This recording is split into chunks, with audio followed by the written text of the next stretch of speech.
Hello guys, welcome back to Derma. Let's continue today. And today, guys, we're going to talk about the treatment of syphilis. Okay, for the treatment of syphilis, guys, what you need to know, the first treatment that we'll be giving is we'll be giving injection benzathine penicillin. And what you really need to remember is how much you're going to give. About 2.4 million. Sorry, you're going to give.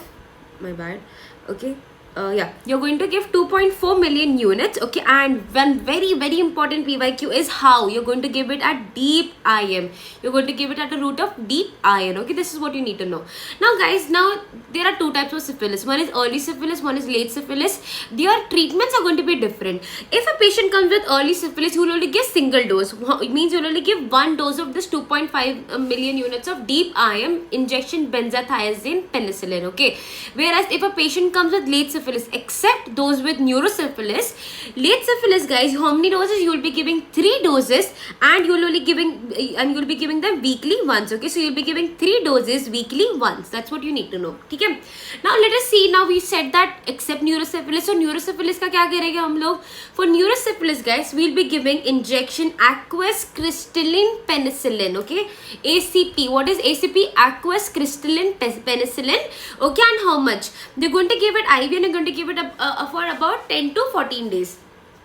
Okay, this is what you are going to give for neurosyphilis wala patients. Okay, now guys, there is this case scenario that they will be giving you. Now you already know FMG has become a very clinical oriented exam, right? So they're going to give you a lot of cases. So what they could give you is, there is a patient over here, okay, with syphilis who was treated with benzathine penicillin few hours ago, but he started showing reactions like fever, myalgia, hypotension, okay, and the symptoms were worsening. What is this reaction? Guys, this reaction is Jarisch-Herxmer reaction. Okay, this is the reaction's name, and you need to remember that. They will tell you that there is a patient who came, we gave him a single dose of injection by benzathine. All of a sudden he was telling, I have fever, my body is paining, my muscles are paining, okay, and it's worsening by time. You will tell that this is a reaction, that is a Jarisch-Herxmer reaction. And if they'll ask you what is the treatment, the treatment is going to be self-resolving, meaning after a while the patient will become okay. Otherwise, what you can give symptomatic treatment as well for whatever symptoms the patient is showing. Okay, I hope you guys have understood this. Next, guys, let us move on to the new topic, that is a cancroid. In cancroid, what you need to remember is, what is the etiology? One of the very important etiology is going to be Haemophilus ducresi. This is ducresi. Okay, guys, this is a PYQ that you will keep on getting again and again, that what is the organism or etiological agent that causes cancroid. Okay, remember, cancroid is caused because of Haemophilus ducresi. What is the incubation period? Incubation period is from 3 to 7 days. Okay, and if they'll ask you what is a primary lesion, what is the first lesion, I'll say that is going to be a pustule. Okay, and what kind of a genital ulcer will it show? This will show me a soft canker. What will it show? It will show you a soft canker. This is also an important point. Now, if they will ask you to describe the soft canker, first of all, guys, this canker is going to be, there are going to be multiple of it. They're going to have a necrotic base. Okay, like you will see, like it is like the cells are dying there, so there will be a necrotic base. It is going to be non-indurated. Non-indurated means soft. Obviously it is soft canker, so it's going to be non-indurated. If on touching, it is going to be painful. That means it is going to be tender, and if you touch that lesion also, guys, it will bleed. What will it do? It will bleed. That is what you need to know. So if they will tell you on PE, what can I see on physical examination? On physical examination, whenever I touch that lesion, the patient will say it's hurting. If I touch that lesion and it bleeds, that will tell me that this is a soft canker or our cancroid, hai na? And it is going to have a necrotic base. Now let us look at this. Okay, so I hope you guys can see this. This is an inguinal. Okay, so this canker, it is affecting your inguinal lymph nodes. Okay, so if I want to describe this, it is bubo. What does the word bubo mean, guys? Bubo means enlarged. Bubo means enlarged. Okay, so this inguinal lymph node, guys, they're going to be enlarged. Okay, it's going to be tender. You can clearly see that how it looks very painful to even look at, right? So it's going to be tender. There's going to be pus coming from here. I hope you guys can see this lesion over here. This pus oozing out from here. Okay, and your inguinal lymph nodes are going to be filled with these pus. Okay, and one very important thing, I hope you guys can see that it is unilateral. Only one side is affected, the other side is clear. The other side is clear. Okay, so it is unilateral in nature. And what are you going to see? This is a concomitant genital ulcer. I hope you guys have understood, and by looking at this image, they affect the inguinal lymph nodes. They're going to be large in nature. You can clearly see that it's a very tender. These are painful in origin, and you can see that there's pus oozing out from there as well. Now, one important gram stain that you guys need to keep in your mind is going to be this, okay? That you will get this very peculiar school of fish or railroad track appearance, okay? School of fish or railroad, you guys can see that this looks like a railroad. Yeah, you can see a lot of fishes are going by the sea, right? So it looks like that, right? A school of fish, meaning everyone is following together. So that is what they meant by school of fish, okay? And there is going to be a gram negative cocobacilli. It's going to be a gram negative cocobacilli, okay? I hope you guys have understood this, and you guys can very clearly see that this is a railroad appearance or a school of fish appearance, okay, that you will get to see here.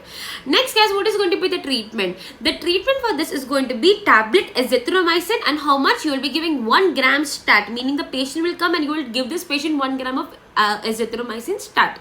Okay, now guys, let us talk about the next topic, that is your genital herpes. In genital herpes, guys, what you need to know is the etiological agent, okay? Genital herpes is caused because of two. One is your HSV2 and one is your HSV1. But what affects it more? That is going to be HSV2. HSV2 is 90% responsible for genital herpes, whereas HSV1 is only 10% responsible. Okay? Its incubation period also is going to be 3 to 12 days.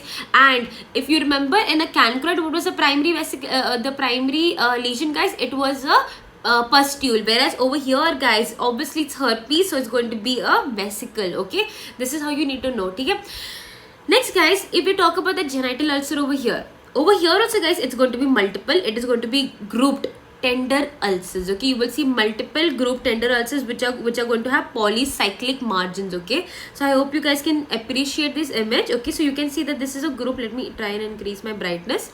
Okay, so this is a group vesicle. Okay, you guys can see these are the small vesicles. I hope you guys can see, and this is grouped in nature, and they're multiple as well, and they're tender. If you touch this, it's going to be very painful. Okay, next, guys, what you need to know over here also, guys, the inguinal lymph nodes are affected, but in this case, guys, it is going to be bilateral in nature. In genital herpes, there are going to be bilateral inguinal lymph nodes which are going to be affected, whereas I hope you guys remember in cancroid it was unilateral ulcer. It was unilateral lymph nodes were affected, whereas in case of genital herpes, it's going to be bilateral. Again, it is going to be enlarged and tender lymph nodes are going to be present. So how am I going to differentiate, guys? Bilateral in genital herpes, whereas in a cancroid it is only and only unilateral in nature. Okay, that is how you need to remember this. Okay, next, what you need to know is, guys, investigation. Obviously, this is a genital herpes, HSV. What am I going to check for? I'm going to do a Zank smear, and on this Zank smear, guys, I will get a multinucleated giant cells. I'm going to get multinucleated giant cells, and you need to remember this. They will tell you that there's a patient coming with bilateral lymph node, with bilateral tender inguinal lymph nodes. Okay, on Zank smear, I saw multinucleated giant cells. What is your diagnosis? Very good. The diagnosis is going to be genital herpes, and what is the organism that most commonly causes it? It is an HSV2. Okay, so it's HSV2. Okay, and obviously, I hope you guys remember from part 1 we had discussed over there what was Zank cells also called as. Very good. They were also called as acantholytic cells, right? What is the treatment, guys? This is a viral etiology, so obviously what I'll be giving acyclovir, and at what dosage? I will be giving acyclovir 400 micrograms thrice a day. For how long? For 7 days. And what is the kit, guys? Very, very important. We're going to discuss the kits ahead. It is going to be a red kit. Okay, it's going to be a red kit. Okay, so this is your genital ulcer. Okay, next, guys, let us talk about this one very, very common question that we see here also, that is a lymphogranuloma venereum. And what is the organism that causes lymphogranuloma venereum, guys? That is going to be a Chlamydia trachomatis. That is what you need to remember, guys. If whenever you're free and you're studying, I hope you guys are making a table or your 20th notebook where you guys are writing down all these things, because a lot of people, they get confused a lot of time. What is the etiological agent of that causes cancroid? What causes lymphogranuloma venereum? This is the PYQ, guys. You keep on getting these questions, and this image also is very, very common. Okay, so I hope you guys can understand this. Okay, next, guys, what you need to know is the incubation period, guys. Over here, the incubation period can go from 3 days to a month. That is 30 days. Okay, 3 to 30 days. Lymphogranuloma venereum. You can remember it's a very long name, so it takes a lot of time for its incubation. So 30 days. That's the easiest way I remembered it. Okay, next, guys, these are going to have 2 stages.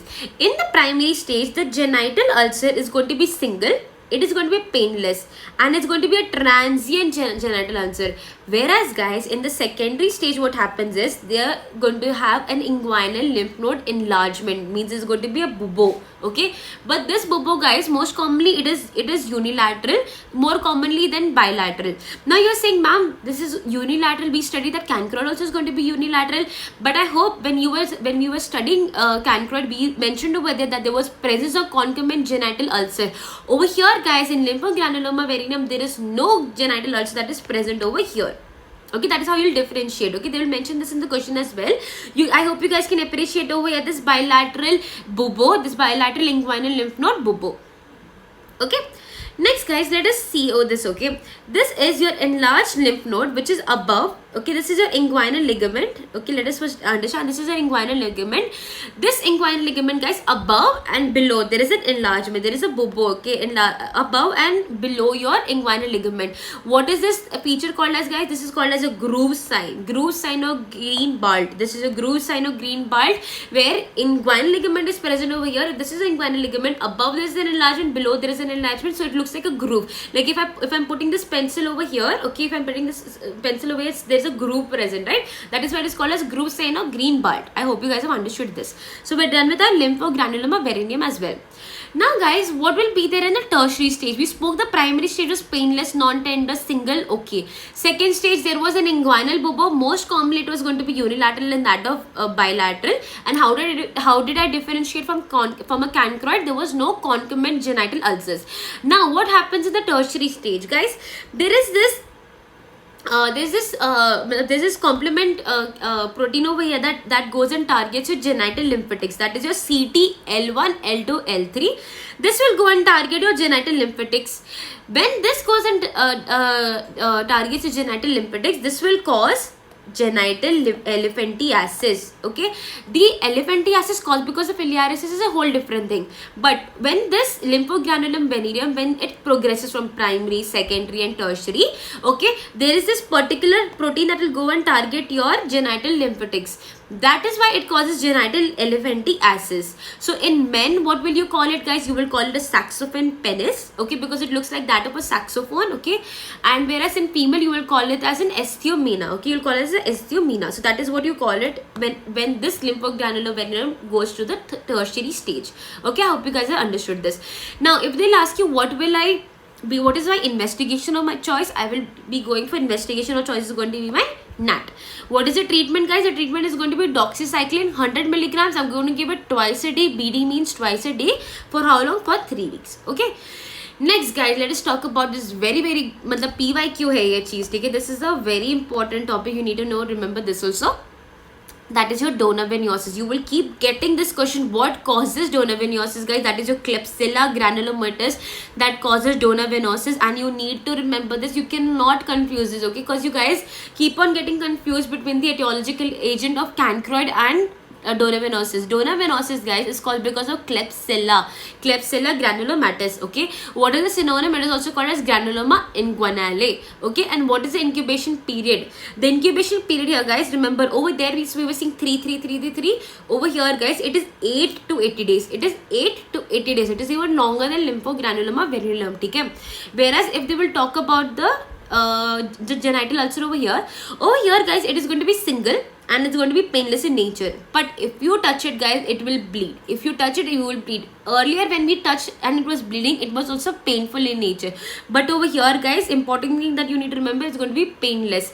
And the characteristic thing that they will keep on mentioning in your question is going to be this very important, matlab it's a very good hint to know that this is donor venosus guys. That is your beefy red granuloma tissue. Beefy red granuloma tissue. Okay, so this is a beefy red granuloma tissue, donor venosus. Okay, I hope you guys can see this beautiful beefy red color. Okay, over here also, this is your donor venosus caused, again I'm repeating, caused by Klebsiella granuloma. Now I hope you guys are understanding why am I emphasizing so much on this, because guys this is the PYQ. A lot of times when we are confused and we see, okay, donor venosus, okay, it might have a similar name or a similar causing agent, that is when we screw up with this answer, right? So you need to know that donovenosis is caused because of Klebsiella granulomatous. If in the question they will tell beefy red granuloma tissue, donovenosis. Okay, and if they give you this image also, you need to know that this is donovenosis because of its beefy red appearance. Okay. Next, guys, what you need to know, the lymph nodes over here. One important thing that you need to know here is that inguinal lymph nodes are going to be normal, okay, but the granuloma is going to affect the subcutaneous, below the skin, is going to affect the subcutaneous lymph nodes, and next thing that you need to know, that the inguinale, it is going to also it is going to affect your groin region. That is why it is called as a pseudobubo. So what is a pseudobubo? This is your pseudobubo. Okay. Next, guys, on investigation, what am I going to do?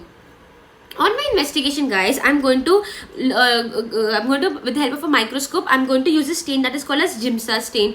In this Giemsa, what will I get, guys? I will get this safety pin type appearance. What is this? I will get this safety pin type appearance on my Giemsa stain. Okay, this is, and basically what is the safety pin appearance? It is an intracellular Donovan bodies, Donovan bodies, or they will mention in the question closed safety pin. What you need to know, guys, in this whole thing, I hope you guys are understanding so far. Your derma PDFs are going in a way that everything is given in one slide. Particular topic is done in that one slide, okay, because I don't want you to study anything extra. This is what helped us clear our exams, so I hope this will help you as well. So everything is in this one particular slide regarding that topic, okay. So in this, I will tell you what are the hints. First thing are going to be your, you cannot screw up with the etiology. Second thing, in the question if they will tell you beefy red granuloma, it is screaming Donovan, okay. Whereas if they will tell you the stain, they can ask you what is the stain that I used to get this closed safety pin appearance or intracellular Donovan bodies. It is going to be my Giemsa stain, okay. Otherwise, large mononuclear cells, also called as Punt cells, it's also called as Punt cells, okay. What is going to be the treatment for this, guys? I'm going to give azithromycin 1 gram per week. For how long? For 3 weeks. Over there I was giving azithromycin 1 gram stat, but over here I'm giving azithromycin 1 gram every week. For how long? For 3 weeks I'll be giving it, okay. And what is the duration? I will be giving this for 3 weeks, or I'll be giving this for 3 weeks, or until my ulcers heal. My ulcers are supposed to heal, only then I'll stop my azithromycin, okay. Now, guys, let us talk about the syndromic management of STDs, okay. Why am I doing this syndromic management of STDs, guys? What is a syndrome? Basically, it is a collection of symptoms and signs of STD. What does the word syndrome mean? There are signs and symptoms of STD. What is the indication? Why am I doing the syndromic management, guys? Because the resources, there are poor sittings, there are no lab facilities present over there, you are supposedly in a rural area. That is when you will go for the syndromic management. And what is our principle, guys? The principle over here is to treat the organism, to treat the important organism that is causing the syndrome. And what is the syndrome? The syndrome is symptoms and signs, okay. To treat the signs and symptoms, that is my main principle over here. So, guys, this is an important table, okay. You guys need to know this, okay. And over here we will be talking about the kits as well, okay. So if there is a patient with urethral or cervical discharge, what is the kit that I'll be giving? I'll be giving gray color kit, okay. I'll be giving gray. I will show you the pictures also in the next slide, but I want to explain you this thing first, okay. So patient comes with urethral or cervical discharge, I will be giving kit number 1. And what is the color of the kit? It is going to be gray. Patient coming with vaginal discharge, I will be giving kit number 2. And what is the color? The color is going to be green, okay.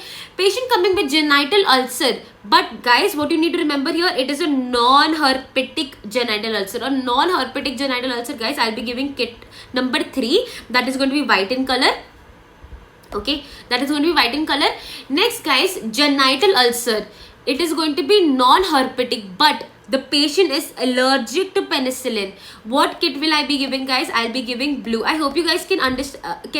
You guys will have to read this twice or thrice. Write it down with your own hand once so that it will sit in your head. Because see, there is genital ulcers non-herpetic. You will give white. Genital ulcers non-herpetic but allergic to penicillin. I will be giving blue color. Then genital ulcers which is herpetic in nature. I have mentioned earlier also that I am giving acyclovir. Acyclovir was given for whom? For HSV. So I will be giving red color kit, that is kit number 5, okay. Whereas very important, guys, this is a PYQ which you will also see in Obs Gynae, that yellow color, patient coming with lower abdominal pain, which is telling me that this patient has Pelvic inflammatory disease, I'll be giving a yellow color kit. Okay, very very important. Kit number is important. Kit number is 6. What is the color of the kit? It is yellow in color, and it is causing PID. Okay, and patient with inguinal bubo, I'll be giving kit number 7, and this kit number 7 is going to be black. I hope you guys can see over here. These are your kits. Gray number kit is gray, that is urethral discharge. Kit number 1 gray. Okay, kit number 2 is going to be your vaginal discharge, that is your green color. Kit number 3 is genital ulcers, non-herpetic, white color. Genital ulcers, non-herpetic, allergic to penicillin, that is going to be your kit number 4, that is going to be blue in color. Genetic ulcers which is herpetic, that is going to be your red color. Okay, yellow color, very very important. Pelvic inflammatory disease, kit number 6, yellow color, you need to know this. Okay, and there is inguinal bubo, that is going to be your kit number that is going to be your kit number 7, that is black. Okay, so guys, this is to sum up everything that you've studied so far. In syphilis, guys, the genital ulcer is going to be painless, and the inguinal loads also are going to be painless. Okay, I hope you guys can understand. Syphilis, both is going to be painless. Okay, your genital ulcer and inguinal lymph nodes. Whereas in your chancroid, guys, your genital ulcers are going to be painful, and your lymph nodes also are going to be painful, and there will be presence of bubo as well as, means they will tell you all these things in the question. I hope you guys have understood the previous thing, and this is a summary. If you're you're very late for the exam, just look at this table so that when you see in the question, they will tell, okay, on examination the genital ulcers were painless, the inguinal lymph nodes are painless. Syphilis, painful, genital ulcer painful, inguinal lymph nodes painful, bubo present, that is your chancroid. Okay, genital herpes genital ulcer is going to be painful. Your inguinal lymph nodes are also going to be painful, but very important, there is no bubo present over there, so that is going to be genital herpes. Whereas in lymphogranulum varineum, okay, your genital ulcers are painless. Okay, but your inguinal lymph nodes are going to be painful, plus bubo is present over there, right? Next, in dona venosus, guys, I've already marked this over here. There is no. That means there is no pain and there is no inguinal lymph nodes which are present over here. So there is only pseudo bubo. I hope you guys have understood this topic, and see you in the next part. Thank you so much.